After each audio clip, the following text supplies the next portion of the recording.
Good evening everyone. मैं doctor Swati Sharma English सूत्रा में आप सभी का स्वागत करती हूँ। आज है पेनेशिया सीरीज का टेस्ट 3 यूपी पीजीटी के लिए। क्वेश्चंस तो ज़्यादा नहीं है मगर ये आपके लिए हेल्पफुल ज़रूर रहेंगे, ऐसा मैं मानती हूँ, क्योंकि वैसे भी मुझे ये पता है कि आप बहुत ज़्यादा तो देखते ही नहीं हैं। ठीक है, तो जितना आप देख सकें, जितना झेल सकें, मैं भी उतना ही कराऊँ ना। और इसके साथ ही मैं आपको ये बताना चाहूँगी कि आप भी ऐसे ही जिसको भी आप मानते हो, जिसको भी आप पूरा प्रॉपर सम्मान देते हो, आप सोचिए कि आप भी ऐसे ही आपकी फ़ोटो भी जो है वो हॉल ऑफ फेम पे आएगी और आप जो है एक नौकरी जो है वो इस साल अपने लिए ज़रूर सिक्योर करेंगे। ऐसा मेरा मानना है। आज मदर्स डे भी है, तो being teacher, I wish you all a very happy mothers day. और मदर्स तब खुश होती हैं जब उनके बच्चे सक्सेसफुल होते हैं, तो आपकी मदर भी बहुत खुश होंगी जब आप सक्सेसफुल होंगे। और आप सोचिए कि हाँ, आपको अगले मदर्स डे पे अपनी माँ को ये गिफ्ट देना है कि आप जो है एक अच्छी सी नौकरी जो है अपने लिए सिक्योर करें। और इसके साथ ही if you want to be a part of English Sutra family, you can join us. आप देखिए, अगर आप यूट्यूब पर है और यूट्यूब पर आप सिर्फ हमारा चैनल तो देखते नहीं होंगे, औरों के भी चैनल्स देखते होंगे। ठीक है, तो you are a part of English Sutra YouTube family. मगर अगर आप हम यूट्यूब के साथ आप इंग्लिश सूत्रा के साथ पर्सनली जुड़ना चाहते हैं, तो आप इंग्लिश सूत्रा के ऐप को डाउनलोड कर सकते हैं। उस पर अपने पसंदीदा कोर्सेज देख सकते हैं, जो UP TGT, PGT, D triple S B और D triple S B practice के लिए हैं, बीपीएससी का भी है। यूपी टीजीटी पीजीटी का जैसे कि अभी देखिए, पीजीटी का पेपर तो अगले महीने है, तो उसके लिए स्कोपम बैच है जो प्रैक्टिस बैच है। यूपी टीजीटी के लिए पायनियर बैच है और अब उसकी फीस भी बहुत कम कर दी है, तो 1200 रुपीज़ फीस है। पीडीएफ्स हैं दोनों में ही, स्कोपम में भी और इसमें, और हमारा डिटेल्ड बैच भी है जो अभी भी तैयारी कर चुके हैं सब जगह से, but they are not satisfied at all. तो आप यू कैन एक चांस आप इसमें भी लेके देख सकते हैं। और ये सारे मैं आपको दिखा भी देती हूँ। ये स्कोपम है, ये पाइनियर है, ये तो बुक तो नहीं अवेलेबल, ये डी ट्रिपल एस बी है। खैर, इसके अलावा आप देख सकते हैं।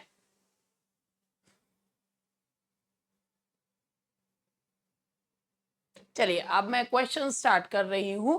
तो क्वेश्चंस का आप देखिएगा, पहला क्वेश्चन आप लोगों के सामने ये रहा। पहला क्वेश्चन पढ़ लीजिएगा। One of the causes of sorrow of the younger Romantics Byron, Keats and Shelley could be their poetry was rejected by the society when they were alive. They did not compose good poetry, they were born sorrowful, none of these. तो अगर आप लोगों को पता हो कि जो Bayern, शेले और कीट्स थे, बेसिकली इनकी पोएम्स को सोसाइटी ने रिजेक्ट कर दिया था। इन्हें सैटेनिक स्कूल ऑफ पोइट्री का मेंबर्स बताया गया था, कॉकनी स्कूल ऑफ पोइट्री का मेंबर कीट्स को बताया गया था। और दो Bayern was not the part of Cockney school of poetry, लेकिन सैटेनिक स्कूल ऑफ पोइट्री में इनको रखा गया था क्योंकि ये लोग जो हैं किसी भी आइडियोलॉजी को नहीं मानते थे। और कीट्स की तो पोएम एंडीवियन को बहुत ज़्यादा क्रिटिसाइज किया गया था, तो उनकी पोएम्स को रिजेक्ट कर दिया गया था व्हेन दे वर अलाइव। और कीट्स ने तो अपने उसमें कहा भी है कि हेयर लाइज, अपने एपिथैप अपना उन्होंने खुद ही वो करा था, उसमें कहा था here lies the one whose name was written water. तो जीवित रहते हुए उनको रिजेक्ट कर दिया गया था। What is common between Ulysses and the Wasteland? पहली बात मैं आपको बता दूं, ये यूलिसिस जो बात की जा रही है, जेम्स जॉयस के नॉवल की बात की जा रही है। यूलिसिस और वेस्टलैंड दोनों ही जो है वो मॉडर्न एज के राइटर्स के द्वारा लिखे हुए हैं। जेम्स जॉयस का है और वेस्टलैंड जो है वो टी.एस. इलियट का है। ये 1920 में आया था, ये 1922 में आया था। They were written by the same writer, नहीं, वो जेम्स जॉयस का है, ये टी.एस. इलियट का। They were published in the same year, नहीं, एक 1920 का है, एक 22 का। They both present similar view of the predicament of modern man. जी हाँ, ये दोनों ही जो है कई चीज़ों में जो है प्रेडिकामेंट ऑफ मॉडर्न मैन, ये स्ट्रीम ऑफ कॉन्शियसनेस टेक्निक अपनाता है। ये इसमें जो है जो यूलिसिस नॉवल है, और ये दोनों ही मॉडर्न मैन के प्रेडिकामेंट को बताते हुए। What is the fifth column? The only play written by Hemingway, radio and TV, Churchill's autobiography, none of these. मैं आपको ये बताऊं, fifth column and 49 stories and 49 short stories, ये कलेक्शन का नाम है। इसमें जो फुल लेंथ ओनली प्ले है जो हेमिंगवे के द्वारा लिखा गया है उसका नाम है फिफ्थ कॉलम। तो fifth column is the only play, only complete play by Hemingway.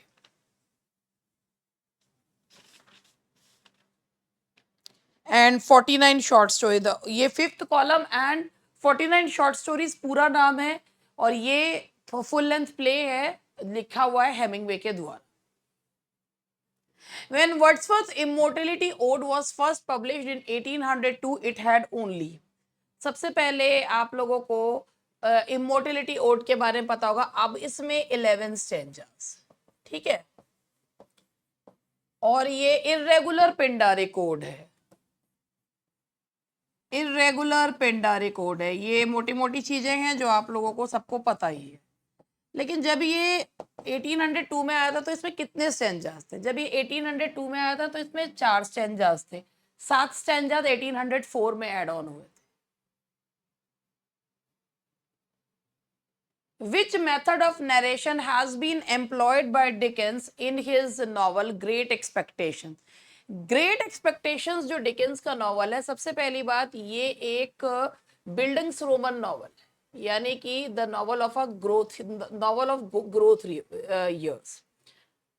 दूसरी बात ये है कि इसमें फर्स्ट पर्सन नैरेटिव है और पिप के पॉइंट ऑफ व्यू से, ठीक है, और इस टेक्निक को रेट्रोस्पेक्टिव टेक्निक कहते हैं। इसमें जो बेसिकली टेक्निक अपनाई गई है ना, वो रेट्रोस्पेक्टिव टेक्निक अपनाई गई है कि पास्ट को देखा और मैच्योर्डली अगर वो इस समय होता तो उसमें क्या करते। तो बेसिकली इसमें उन्होंने जो फर्स्ट पर्सन नरेशन है, रेट्रोस्पेक्टिव टेक्निक अपनाई गई है, यानी कि पीछे को देखकर अपने पास्ट को देखा और उसके बाद देखने के बाद उस पे उनका क्या रिएक्शन, मतलब अगर वो इस समय होते तो क्या रिएक्शन देते। तो बेसिकली इसमें डायरेक्ट मेथड जो है वो अपनाया गया है, दैट इज डायरेक्ट मेथड, और रेट्रोस्पेक्टिव टेक्निक जिसे हमें कहना चाहिए ज्यादा सही है। D.G. रोजेटी यानी कि दांते Gabriel Rossetti was a true literary descendant of Keats Bayern. देखिए ये क्वेश्चन ना थोड़ा सा वैसा है कि आप ट्रू लिटरेरी डिसेंडेंट ना करें कि उनकी दांते गैब्रियल रोजेटी जो कि जाने जाते हैं जिन्होंने प्री रेफेलाइट ब्रदरहुड नाम के ग्रुप का जो है वो फॉर्म किया था, उनकी एक पोयम है द ब्लेस्ड डेमोजेल, और इस पोयम में हमें जो देखने को मिलता है वो प्रभावित थे, उनकी जो अर्ली पोएम्स है ना वो कीट से प्रभावित होकर लिखी गई है। तो he can not be called a true literary descendant, but he was somehow in, मतलब उनकी जो शुरुआती पोएम्स हैं वो इन्फ्लुएंस्ड हैं कीट से। Who was the king in England at the time of peasants revolt? भाई देखो peasants revolt हुआ, आप जो वॉर ऑफ रोजेस है या जो 100 ईयर वॉर है, इनके बारे में आप शेक्सपियर के प्लेज में पढ़ भी चुके हैं। और पीजेंट्स रिवोल्ट जिसके बारे में मतलब ये भी एक हिस्ट्री की एक ऐसी जो है वो एक ऐसी घटना थी, और गॉवर ने इसको जो है अपने वर्क में बताया भी है। तो ये जिस समय ये पीजेंट्स रिवोल्ट हुआ उस समय जो राजा थे that was Richard second. Richard second. Tasting of Flora and the country green, dance and provincial songs and sunburnt mirth, these lines are from nightingale, ode Keats के ओड टू नाइटिंगेल में से है। फिगर ऑफ स्पीच कौन सी है? सिनेस्थेशिया, personification, ऑक्सिमोरोन, या फिर जो है नन ऑफ दीज। तो आप लोगों को ये पता ही होगा Keats is known for his sensuality. अब इसमें एक फिगर ऑफ स्पीच है, अगर आप पर्सोनिफिकेशन ले तो इसमें कोई ह्यूमन बीइंग के मतलब किसी नॉन लिविंग थिंग को ह्यूमन बीइंग के रूप में नहीं दिखाया जा रहा। तो कौन सी फिगर ऑफ स्पीच है इसमें? इसमें जो फिगर ऑफ स्पीच है वो सिनेस्थेशिया है, जिसको कहा जाता है मिक्सिंग ऑफ सेंसेस भी कहा जाता है, मिक्सिंग ऑफ सेंसेस, ठीक है। Tasting of Flora and the country green, dance and provincial sunburnt mirth. तो सिनेस्थेशिया है कि इसका मतलब ये होता है कि एक जब अगर आप सिनेस्थेशिया जो फिगर ऑफ स्पीच है कि एक सेंस जो है वो दूसरे एक्सपीरियंस को ट्रिगर कर देती है। जैसे ऐसा हो सकता है कि जब कोई म्यूजिक को सुने तो उसे कलर्स दिखे, तो that is called synaesthesia. The theme of Tennyson's poem the princess is, princess जो इनकी पोएम है, ये प्रिंसेस ऑफ मिडले, इसमें उन्होंने विमेन एजुकेशन के बारे में बताया है, दो आयोनिकली, मगर ये जो है विमेन्स एजुकेशन एंड राइट्स। बाद में इसी की लाइन है, man for the field and for the hearth she, man for the sword and for the needle she. In which play of Shakespeare does the following line occur? This land of such dear souls, this dear dear land. ये कौन से play की line है? और ये line है, ये William Shakespeare के प्ले की लाइन है, रिचर्ड सेकंड की लाइन है। This is a line from Richard second. In which poem of Nissim Eskill do we have the lines, only the monkeys are sad, anticipating time for payment, the crowd dissolves? ये एक ऐसा लगता है निसिम एस्किल की एक बच्चों वाली पोएम है, जिसमें जो है एक मेला सा लग रहा है और मंकीज को नचाया जा रहा है, और वो है तमाशा, that is entertainment. Entertainment poem की लाइन है। The killers, the light of the world, father, sons, and a way you will never be are the short stories by Kamala Das, George Bernard Shaw, Rabindranath Tagore या Hemingway. तो ये जो short stories हैं, ये है Hemingway की है, और ये किस कलेक्शन में से हैं? विनर टेक नथिंग, ये कलेक्शन है इसका, विनर टेक नथिंग। इस कलेक्शन में से ये पोएम्स ये शॉर्ट स्टोरीज ली गई हैं। A woman drew her long black hair out tight and fiddled whisper music on those strings from which section of Iliad the wasteland are the above lines taken। देखिए जो Westland जो poem है, ये 434 lines की poem है। इस poem में डिसिल्यूजनमेंट of war दिखाया गया है। इसमें फ्रेगमेंटेड स्टाइल जो है वो उन्होंने यूज किया है। और ये जो पोएम है, बेसिकली इस पोएम के जो सेक्शंस हैं, उनमें से ये सेक्शन जो लिया गया है, ये कौन से सेक्शन से लिया गया है? And that is what the thunder said, what the thunder said से ये लिया गया है। Which metaphysical poet does T.S. Eliot refer to when he says, आपको पता होगा मेटाफिजिकल पोएट्स को मॉडर्न एज में रिवाइव करने का श्रेय T.S. Eliot को जाता है, जो मेटाफिजिकल पोएट्स उसके नाम से उन्होंने एस्से लिखा था।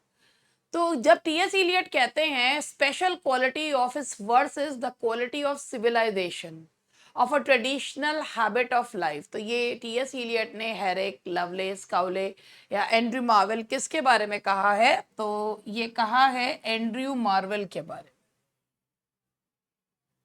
Identify the novel in which Dickens wrote, no words can express the agony of my soul, the Christmas Carol, Oliver Twist, David Copperfield या Great expectation.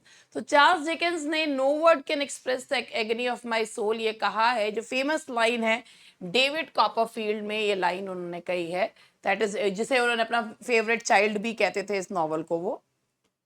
Which of the following statements on pathetic fallacy is not true? Pathetic fallacy का मतलब क्या होता है?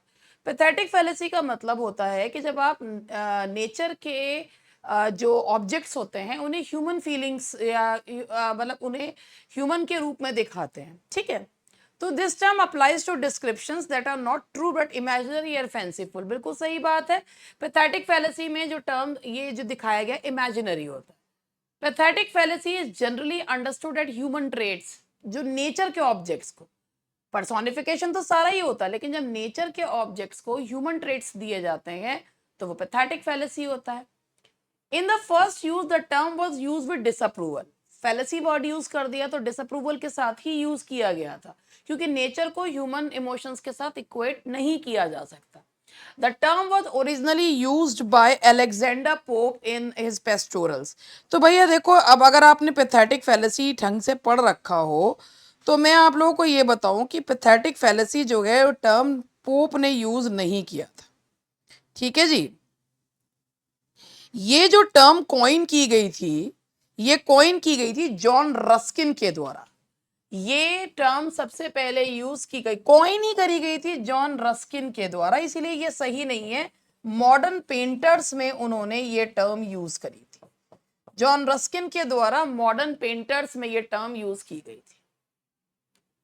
Iliad's A Game of Chess ends with the repeated good nights to ladies, which Shakespearean play does it reminds us of. Goodbye, goodbye, goodbye. अगर आपको याद हो, ये क्वेश्चन शायद पहले भी हो चुका है, ये हैमलेट में ये सीन जो है हमें देखने को मिलता है, goodbye, goodbye, goodbye. Good night, good night, good night, Hamlet. Dickens used fiction as a platform for his social appeal. This was said by Paget, Rickett, Long, none of these. तो Dickens ने अपने novels को एक platform की तरह use किया है social evils को बताने के लिए। और ये किसने कहा? इनमें से किसी ने भी नहीं कहा। एक हिस्टोरियन थे जिनका नाम था जेम्स के वॉटसन, उनके द्वारा ये कहा गया है, जेम्स के वॉटसन के द्वारा। इनमें से किसी ने भी ये बात नहीं कही।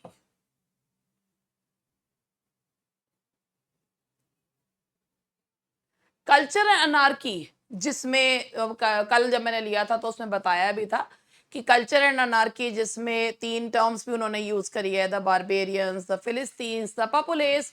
तो ये रिस्पेक्टिवली उन्होंने aristocratic class, middle class and working class के लिए यूज किया है। तो कल्चर एंड अनार्की जो बेसिकली पहली बार पब्लिश हुआ था ये एसे, ये कौन सी मैगजीन में हुआ था? And that is the Cornhill magazine. And the last question for today, one of the novels of Charles Dickens। एक मिनट, एक क्वेश्चन है शायद मैं थोड़ा सा कंफ्यूज हो गई हूं। नहीं ठीक है,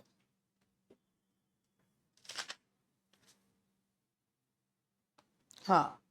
One of the novels of Charles Dickens begins with these lines: whether I shall turn out to be the hero of my own life or whether that station will be held by anybody else, these pages must show। ये कौन से novel में कहा गया? Hard times, bleak house, great expectations या Oliver twist? तो देख लीजिए, फिर मुझे बता दीजिए।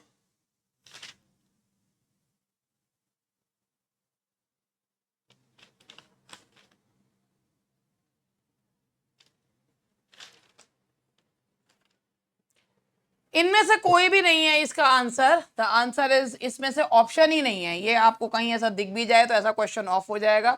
ये डेविड कॉपरफील्ड में, ये लाइन है डेविड कॉपरफील्ड, जो उनका सेमी ऑटोबायोग्राफिकल नॉवल माना जाता है। तो ये है डेविड कॉपरफील्ड की लाइन से। तो बस आज का सेशन छोटा सा ही सेशन था। आई होप कि 20 क्वेश्चंस हैं मगर आप लोगों के लिए हेल्पफुल हो, क्योंकि मुझे लगता है कि छोटा सेशन रहे बस लोग देख लें वही है, और उनमें से देख के अपने आप क्वेश्चंस भी बना सकते हैं। That's all for today. Bye bye. May God bless you and happy Mother's Day once again.